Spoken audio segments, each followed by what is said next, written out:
আমার নাম মোসাম্মদ মরিয়ম আক্তার।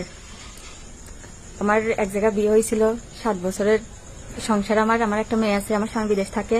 আমার একটা ছেলের সাথে সম্পর্ক ছিল, নাম কি? সম্পর্ক হয়েছে 8 থেকে 9 মাস সম্পর্ক চলতেছে, এখনো চলতেছে। তার নাম কামরুল। এখন সে এই বিষয়টা সবার সামনে জানাজানি হয়ে গেছে, কিন্তু সে আমার নিতে চাচ্ছে না বা গ্রহণ করতে চাচ্ছে না আর কি, একমতে। তা আমি এর বিচার চাই, এর যে ন্যায্য বিচারটা আপনারা বিবেচনা করে আর কি দেখেন যে এখন কি করা যায়। তার সাথে আমার সবকিছুই হয়েছে, শারীরিক সম্পর্ক। এখন আর কি লুকানোর তো কিছু নাই, নিজের সম্মানটা রাখে আর কোনো কাজ নাই। আমার যা হয়েছে আমি সবকিছু এখন বলতেছি, তার সাথে আমার সবকিছু হয়েছে, কোনো কিছু বাদ নেই। এখন যদি বিয়ে না করে আপনি কি করবেন? বিয়ে না করলে আমি তার উপরে কোনো একটা স্টেপ নেব আর কি, আইনি ব্যবস্থা নেব।